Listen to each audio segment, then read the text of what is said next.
Un jour, un serveur noir nourrissait deux orphelins et, 20 ans plus tard, un hélicoptère apparut devant sa maison. Le rugissement des rotors trancha le silence matinal comme un rasoir. Thomas Jefferson Santos, 45 ans, faisait la vaisselle dans l'évier de sa petite maison lorsque tout le voisinage s'arrêta pour regarder l'élégant hélicoptère noir atterrir juste devant son portail. Deux silhouettes élégamment vêtues en sortirent. Un homme grand, vêtu d'un costume impeccable, et une femme à la prestance noble se dirigèrent droit vers sa porte. Thomas sécha lentement ses mains. Une expression sereine s'installant sur son visage comme s'il avait attendu ce moment toute sa vie. 20 ans plus tôt, Thomas n'était qu'un simple serveur noir tentant de survivre au restaurant Golden Fork, un endroit chic où les clients ne le regardaient même pas lorsqu'il passait commande. À 25 ans, il travaillait 2 fois plus dur que quiconque, le matin comme concierge, l'après-midi et le soir comme serveur juste pour subvenir aux besoins de sa mère malade. Tout a commencé par une froide nuit de décembre. 2 enfants orphelins, un garçon et une fille de 10 et 8 ans, tremblants, se sont présentés à la porte arrière du restaurant. Thomas apprit plus tard qu'Ellie et Nina avaient perdu leurs parents dans un accident et vivaient dans la rue depuis des semaines. Ce que Thomas fit ensuite allait changer leur vie pour toujours. Il a commencé à leur apporter secrètement de la nourriture chaque soir. Mais Robert Manning, le chef blanc du restaurant, âgé d'une 50aine d'années et souffrant d'un complexe de supériorité, l'a découvert au bout de 3 semaines. « Vous pensez que c'est une soupe populaire ?» a-t-il crié en renvoyant Thomas devant tout le personnel. « Toi, homme noir ignorant. Tu devrais être reconnaissant d'avoir un travail au lieu de donner notre nourriture aux clochards. » Thomas est parti sans un mot, mais a continué à nourrir les enfants avec le peu qu'il avait à la maison, jusqu'au jour où ils ont tout simplement disparu, emmenés par les services sociaux dans une institution éloignée. Aujourd'hui, 20 ans plus tard, en regardant ces 2 élégantes silhouettes s'approcher, Thomas s'autorisa un sourire. Toutes ces années de petits boulots, sous-estimés et humiliés. Il avait gardé un secret que personne ne soupçonnait. Si vous vous demandez ce qui relie 2 enfants orphelins des rues et un hélicoptère atterrissant devant la porte d'un ancien serveur, préparez-vous à découvrir comment de petits actes de gentillesse peuvent déclencher des rebondissements que personne ne peut prévoir. Si cette histoire vous touche, n'oubliez pas de vous abonner. Ce que vous êtes sur le point d'apprendre changera complètement votre point de vue sur la vengeance et la justice. L'humiliation à la fourche d'or n'était que le début. Robert Manning ne s'est pas contenté de licencier Thomas. Il s'est assuré que toute la ville sache que le serveur gênant avait été surpris en train de voler de la nourriture. Les appels stratégiques au restaurant concurrent ont mis Thomas sur liste noire partout. Comprenez cela à propos des gens comme lui, a expliqué Manning lors d'un déjeuner de club privé avec d'autres propriétaires. Donnez-leur un pouce, ils prendront 1 kilomètre. Je pensais qu'embaucher un noir était une bonne chose. Mais ils montrent toujours leur vrai visage. Pendant ce temps, Thomas parcourait la ville à la recherche d'un emploi, lavage de voitures, distribution de prospectus, conciergerie de nuit. Tout pour gagner quelques dollars. Sa mère, Madame Ruth, voyait son fils rentrer à la maison plus tard chaque soir, les vêtements sales et la fierté blessée. « Mon fils ?» murmura-t-elle en soignant ses blessures. Diabétique depuis des années, elle dépendait de Thomas pour tout. Vous avez bien plus en vous que ce que cette ville peut voir. Et elle avait raison.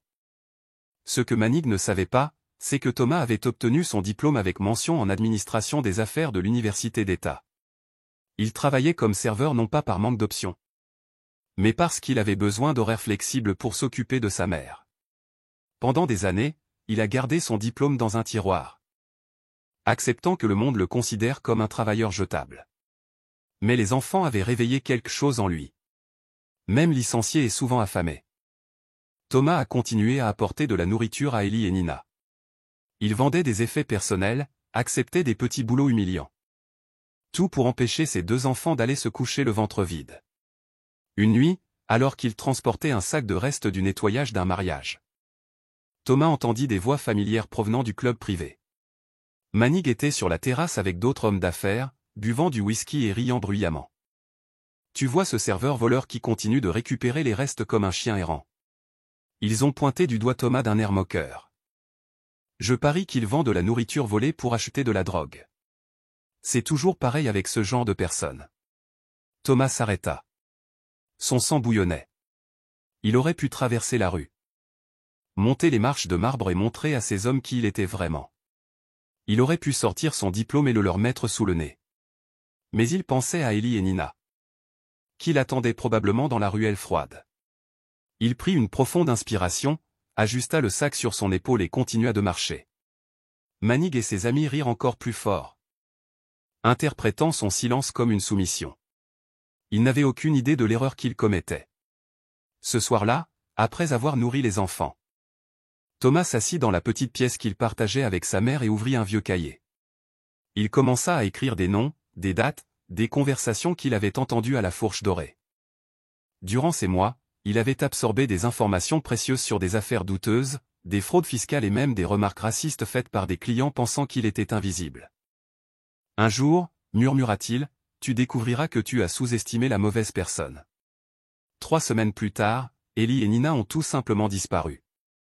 Thomas a cherché partout jusqu'à ce qu'il découvre qu'ils avaient été emmenés dans un orphelinat dans un autre État. Il a essayé de lui rendre visite mais cela lui a été refusé. Aucun lien familial. Aucun droit de visite. C'était la goutte d'eau qui faisait déborder le vase. Thomas comprit que la justice ne viendrait pas d'elle-même.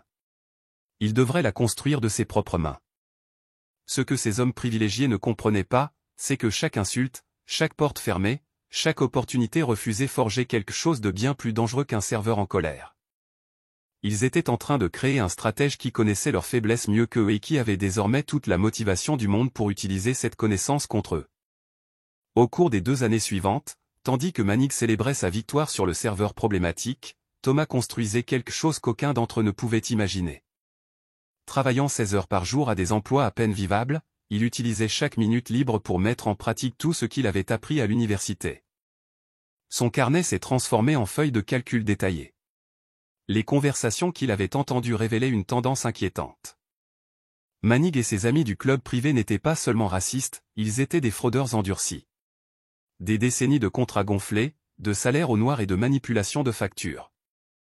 Thomas avait des noms, des dates et des montants exacts. Sa mère est morte un mardi froid, lui tenant la main et lui murmurant « Ne te laisse pas consumer par la colère, mon garçon.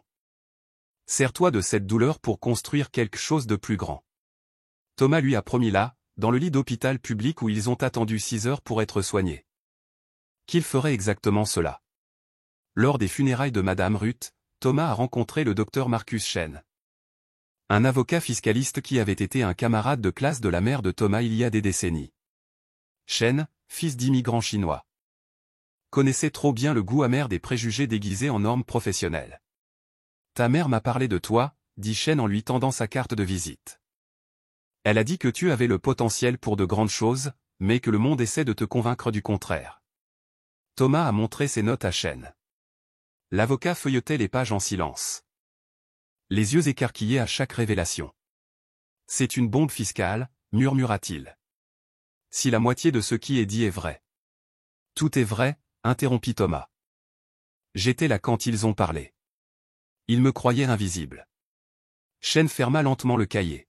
« Vous avez 2 options, remettre l'affaire aux autorités fiscales et espérer qu'elles enquêtent.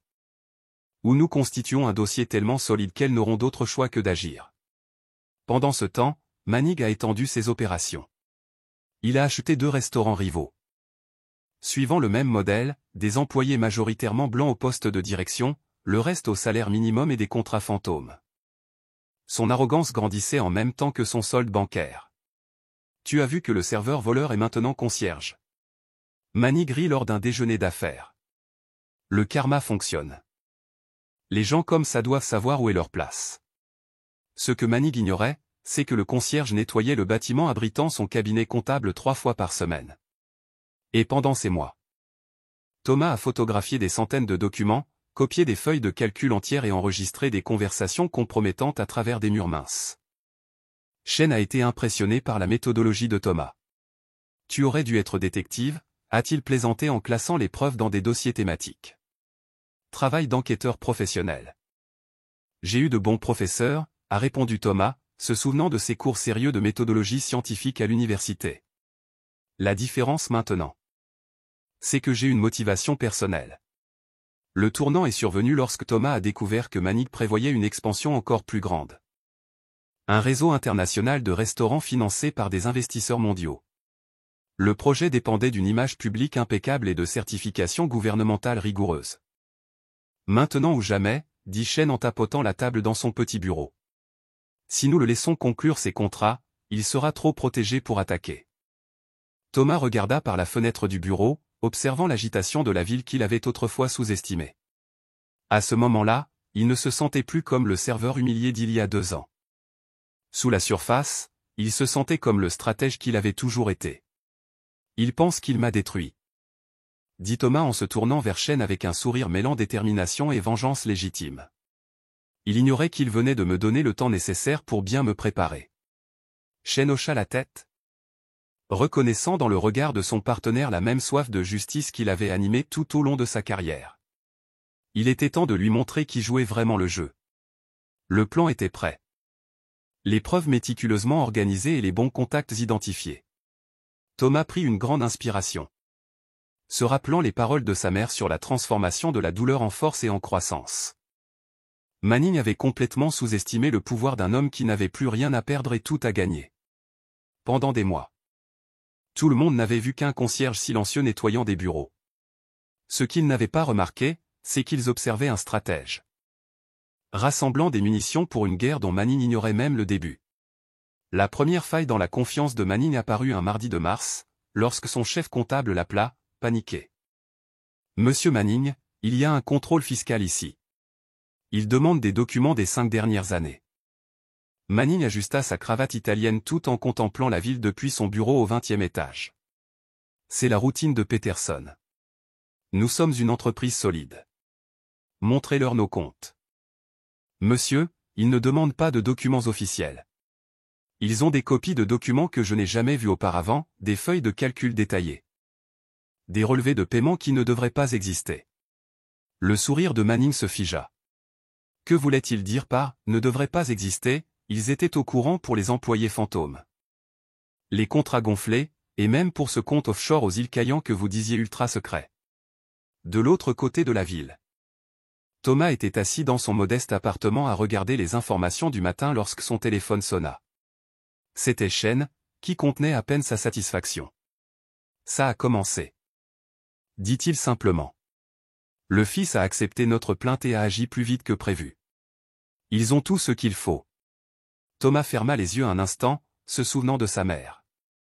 Elle serait fière? Murmura-t-il. Mais ce n'était que le début. Le procureur avait également été informé et l'inspection sanitaire avait reçu un dossier intéressant sur les conditions de travail au restaurant Manning. Le deuxième coup dur est survenu quelques jours plus tard. Manning était en réunion avec des investisseurs internationaux pour financer son expansion lorsque son assistante a fait irruption dans la salle de conférence, la panique dans les yeux. « Monsieur Manning, il y a des journalistes à la réception. Ils s'enquièrent des allégations de travail forcé et de fraude fiscale. Le journal local publiera un article demain. » L'investisseur principal, un Allemand sévère et renommé nommé Terschmitt, fronça les sourcils. « Qu'est-ce que c'est, Manning ? Notre entreprise n'a rien à voir avec les opérations douteuses. Il doit s'agir d'un malentendu. » Balbu Manning sentit la sueur lui perler dans le dos. Probablement un ancien employé mécontent. Tu sais comment ça se passe. Mais lorsque le journal parut en kiosque le lendemain, il n'y eut aucun malentendu. L'article de première page était accompagné de photos, de documents et de témoignages détaillés. Le titre était accablant, un empire culinaire bâti sur l'exploitation et la fraude fiscale, la vérité sur les restaurants Manning. L'article révélait tout. Les employés noirs étaient payés 2 fois moins que leurs homologues blancs pour le même travail. Les conditions de travail étaient dégradantes et des systèmes élaborés d'évasion fiscale étaient en place. Mais le plus choquant fut un enregistrement anonyme où Manning déclarait clairement. Les Noirs doivent rester à leur place. Je les paie ce qu'ils méritent. Manning a appelé le journal, furieux. Où avez-vous trouvé ça? C'est un piège. C'est de la persécution. Monsieur Manning, répondit calmement le journaliste, nous disposons de dizaines d'heures d'enregistrement, de centaines de documents et des témoignages de 42 anciens employés. Souhaitez-vous réagir? La troisième fissure a tout brisé.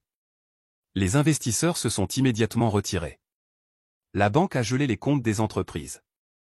3 restaurants ont vu leur licence suspendue par les autorités sanitaires. Les employés ont intenté des poursuites judiciaires massives.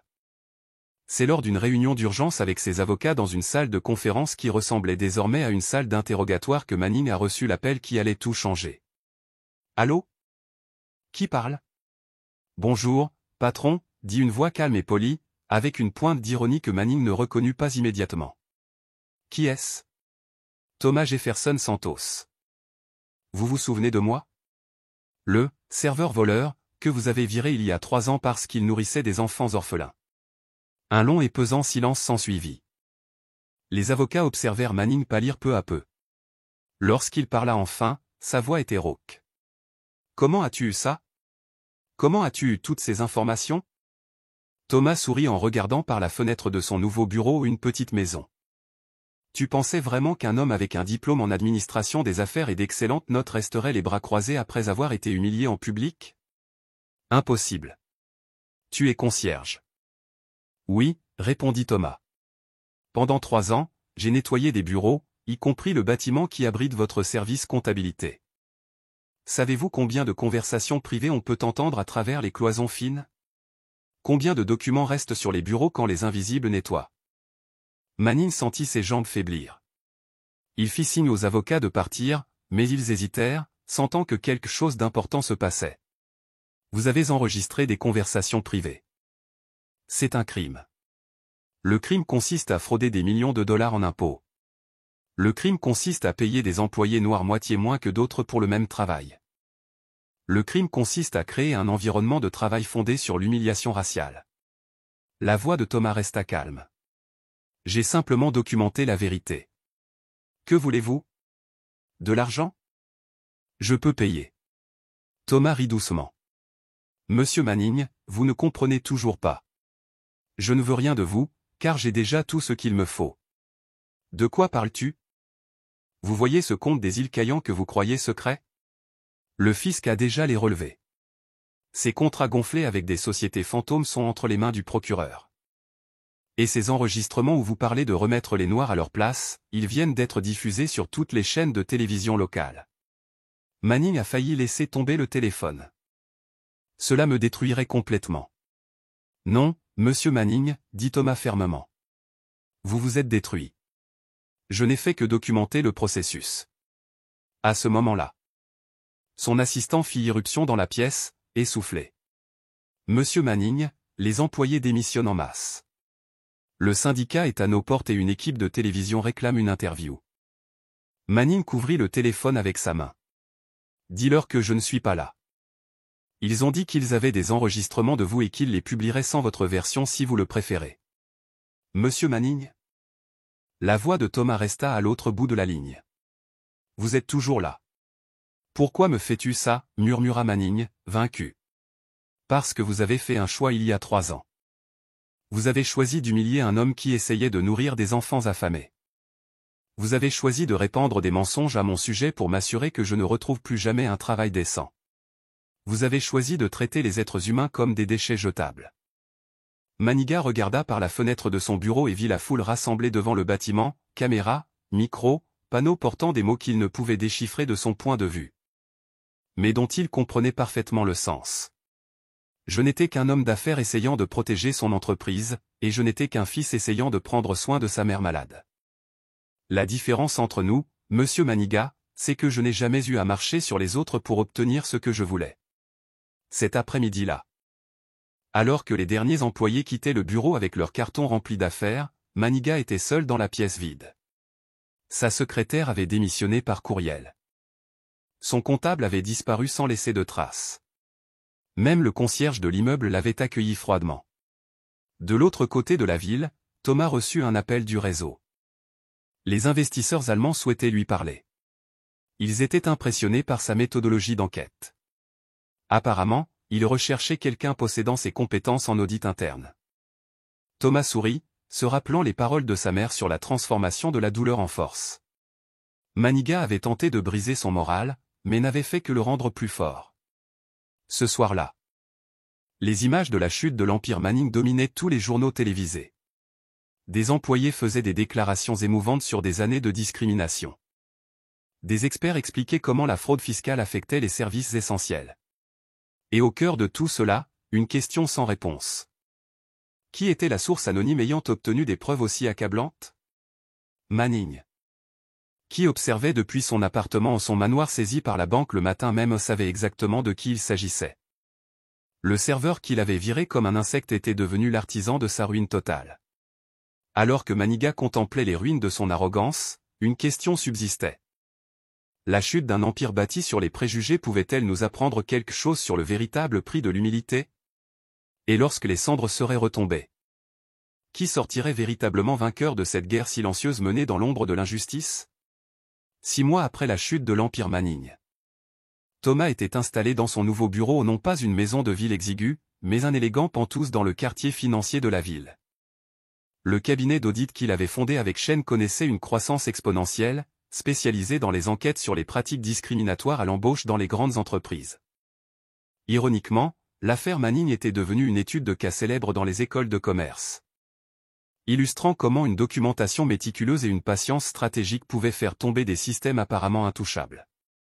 Thomas donnait des conférences dans les universités, racontant toujours la même histoire: la meilleure vengeance n'est pas de détruire son ennemi, mais de construire quelque chose qu'il n'a jamais imaginé. Maniga, quant à lui, avait tout perdu. Ruiné. Sa réputation détruite, il travaillait désormais comme gérant de nuit dans une station-service de banlieue. Ses anciens amis des clubs privés le saluaient froidement lorsqu'ils le croisaient de temps à autre. Son arrogance avait cédé la place à une amertume silencieuse et à la certitude tardive qu'il avait gravement sous-estimé la mauvaise personne. La nouvelle de sa chute circulait depuis des mois. Des procès valant des millions, des enquêtes fédérales, et même une commission d'enquête sur la discrimination dans l'industrie alimentaire. Manning était devenu le symbole national de la manière dont les préjugés systémiques pouvaient détruire non seulement des vies innocentes, mais aussi les auteurs d'une telle injustice. Un jeudi ensoleillé, Thomas entendit le vrombissement des pales d'un hélicoptère. Il examinait des contrats lorsque son assistant fit irruption. « Monsieur Santos. » Un hélicoptère atterrit sur l'héliport de l'immeuble. « 2 personnes souhaitent vous voir. » Thomas sourit comme s'il attendait ce moment depuis longtemps. 20 ans s'étaient écoulés depuis la dernière fois qu'il avait vu Ellie et Nina, mais quelque chose au fond de lui avait toujours dit que leur chemin se croiserait à nouveau. Lorsque les portes de l'ascenseur s'ouvrirent, il les reconnut immédiatement. Ellie était désormais une femme d'affaires accomplie, propriétaire d'une chaîne de restaurants éthiques employant spécifiquement des personnes socialement vulnérables. Nina était devenue une avocate renommée, spécialisée dans les droits de l'homme, notamment dans les affaires de discrimination raciale. « Thomas », dit Ellie en lui tendant la main avec un sourire mêlé de gratitude et d'admiration. « Nous savions que nous nous reverrions un jour. »« Tu as grandi », répondit Thomas, ému, « et tu es devenu exactement ce que je savais que tu deviendrais. » Nina ouvrit un dossier et montra des coupures de presse, des articles en ligne et des rapports sur l'affaire Manning. « Nous l'avons tous suivi. Quand nous avons vu votre nom dans les journaux, nous avons immédiatement su qui vous étiez. L'homme qui nous nourrissait quand nous étions enfants est devenu celui qui a renversé un empire fondé sur les préjugés, ajouta-t-elle. Ce n'est pas une coïncidence. Ils ont discuté pendant des heures. Ellie a expliqué comment il avait bâti son réseau de restaurants en gardant toujours à l'esprit les leçons que Thomas lui avait enseignées sur la dignité et la protection des plus vulnérables. Nina a expliqué que chaque cas qu'elle a gagné au tribunal était un hommage à l'homme qui lui a montré que la gentillesse et la stratégie pouvaient aller de pair. « Tu sais que nous avons toujours conservé le dessin que nous avons fait pour toi, » dit Nina en sortant de son sac un morceau de papier jauni et soigneusement conservé. C'était la même image. Au milieu de la tempête, protégeant 2 enfants, désormais encadrés avec amour et respect. Thomas les serra dans ses bras, sentant qu'un cercle s'était parfaitement fermé. « Tu sais que j'ai fait ça pour toi aussi, n'est-ce pas? Chaque document que j'ai photographié, chaque enregistrement que j'ai fait, c'était pour les enfants qui, autrement, pourraient vivre ce que tu as vécu. » Nina sortit un autre document du dossier. « En fait, nous sommes venus ici avec une proposition. Nous voulons créer une fondation ensemble. Des programmes qui identifient les enfants à risque et les orientent vers de réelles opportunités de développement, ainsi que des restaurants qui servent de centre de formation professionnelle. » Ajouta-t-elle. Des endroits où des gens comme nous, et comme vous autrefois, pourraient trouver non seulement du travail mais aussi de la dignité. Nous avons des investisseurs intéressés, le soutien du gouvernement et un réseau d'entrepreneurs prêts à participer, a poursuivi Nina. Mais nous avons besoin de quelqu'un qui comprenne que la justice sociale n'est pas qu'une question de discours, mais d'actions concrètes et stratégiques. Cet après-midi-là. Tandis que tous trois planifiaient l'avenir de la fondation, Thomas regardait par la fenêtre de son bureau. En contrebas, la ville avançait à son rythme habituel, peuplée de gens en difficulté. Rêvant, confrontés à leurs propres injustices. Manning était encore quelque part dans la ville. Probablement en train de ruminer sa défaite et d'essayer de comprendre comment il avait pu être battu par quelqu'un qu'il considérait comme inférieur. Mais Thomas ne ressentait plus de colère. Seulement une satisfaction sereine d'avoir prouvé que l'intelligence, la patience et l'intégrité triomphent toujours de l'arrogance et des préjugés. 2 ans plus tard, la Fondation Santo Selinina est devenue une référence nationale dans la lutte contre la discrimination et pour l'inclusion sociale. Plus de 500 enfants ont déjà bénéficié de programmes éducatifs. 2000 familles ont reçu une assistance juridique gratuite et de nouvelles écoles-restaurants ont été créées dans différents États.